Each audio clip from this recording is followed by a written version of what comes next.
Perundungan. Pagi yang cerah untuk memulai belajar di SD Negeri Cerdas Berkarakter. Bran, tahu nggak? Aku barusan buat mainan bagus loh. Ini apaan tuh? Mobil kulit jeruk ala Okto. Wah, mantul tuh. Keren nih, hasilnya halus. Kamu memang kreatif. Ih, aku buat sendiri loh. Indra, Okto, sedang ngapain kalian? Kelihatannya seru sekali. Jono, lihat nih pasukannya Okto. Keren kan? Dia bikin sendiri loh. Gini doang, aku juga bisa bikin. Mainan murah kayak gini, emang cocok buat kamu, Kribo. Dasar si Jono. Orang nih. Si Jononya sedang apa tuh? Jahat. Dia melakukan kejahatan apa? Membuli atau menghina? Menghina apa? Menghina apa?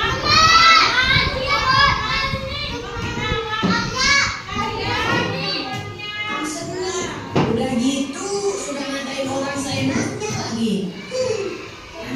Udah biarin aja orang kayak gitu. Waktu terus berlalu hingga tiba waktunya istirahat. Okto memanfaatkan jam istirahat dengan membaca buku misteri kesukaannya. Di saat sedang membaca, tiba-tiba Kribo, sedang baca apa kau? Nampaknya seru sekali bukumu itu. Memangnya buku apa yang kau baca? Ini buku misteri petualangan detektif. Buku apaan sih? Sok banget baca-baca buku. Emangnya kamu ngerti isinya apaan? Sungguh cocok sama orangnya. Misterius, aneh pula. Dasar krimis, Kribo misterius. Julukannya apa sekali untuk orang aneh sepertimu? mendengar itu, Okto jadi malu karena banyak yang melihatnya dan menertawakannya. Si Jono tukang onar. Okto, kamu harusnya melawan ketika dia menjahili dan mengejekmu. Aku takut, Dra. Badan dia kan besar. Aku takut dia apa-apain. Lagian, paling dia cuma bercanda. Teman-teman Okto tetap menasihati Okto untuk lebih tegas lagi jika ia kembali dijahili. Hari demi hari, ternyata Jono tidak berhenti untuk menjahili Okto. Bahkan malah semakin parah karena Okto diam saja dan membiarkannya. Kribo, ini bangkuku. Ngapain kamu duduk di sini? Kalau mau duduk, kamu harus bayar. Sini bayar 10.000. Kejadian ini terus berlangsung di sekolah hingga suatu hari Okto tidak berangkat ke sekolah. Sepulang sekolah, Indra, Nadia, dan Donita pun berencana untuk menjenguk Okto.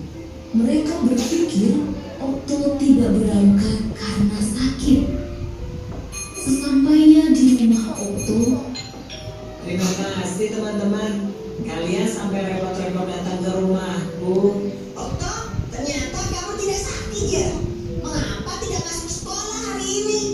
Ceritakanlah yang sebenarnya pada kami. Kami akan coba membantumu. Sebenarnya aku takut untuk berangkat sekolah karena Jono. Ia tidak berhenti untuk terus menjahiliku. Kalau kamu takut, laporkan saja kepada ibu guru, Okto. Kami akan menemanimu. Jangan takut. Kamu nggak sendirian kok. Ada kami yang siap membantumu. Sebagai bukti, sebenarnya aku sempat merekam ketika terakhir kali Jono menjahilimu.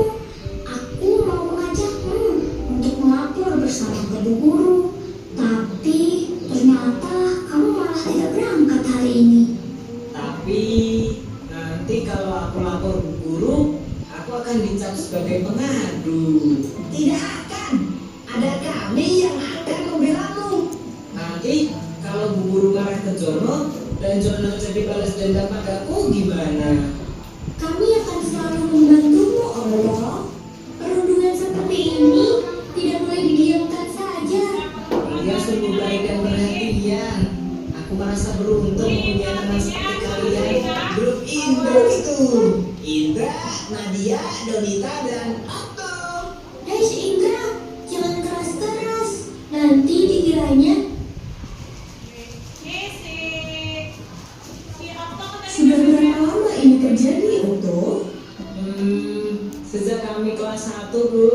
Bu guru pun segera memanggil Jono dan Frankie. Jono, Frankie, ke ruang ibu guru sebentar ya.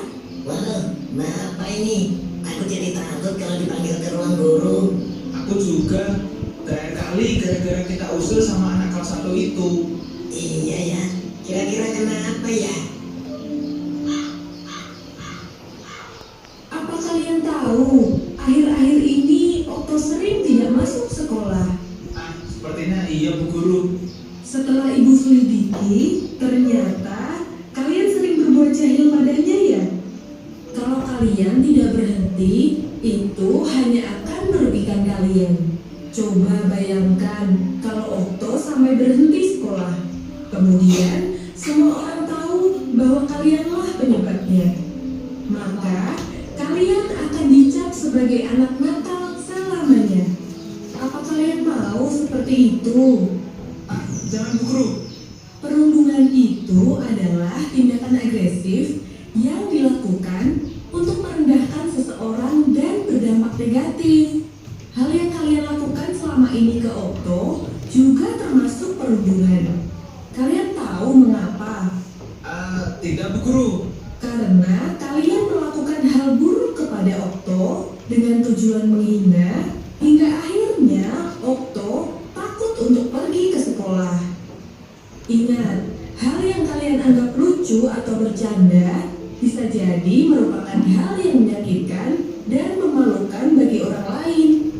Jangan sampai kalian dikenal sebagai anak jahat nantinya.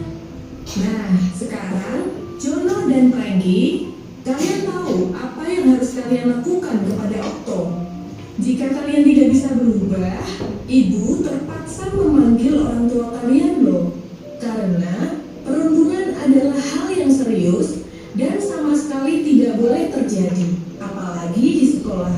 Jono dan Frankie mengerti kesalahan mereka, dan mereka pun menjabat erat tangan Okto sambil meminta maaf. Maafkan aku ya Okto. Aku sebenarnya tidak bermaksud menjahili dan mengejekmu. Aku hanya iri. Kamu itu pintar dan kreatif. Iya, sudah aku maafkan kok Jono, Frankie. Kalau nanti memang mau belajar bersama, aku tidak keberatan kok. Sejak saat itu, Jono tidak pernah lagi menjahili Okto. Diam-diam, Bu Guru telah menghubungi orang tua Okto untuk meminta mereka mengawasi perubahan perilaku Okto, berjaga-jaga seandainya Jono kembali berulang. Namun kekhawatiran itu tidak terjadi. Semua anak bisa berteman dengan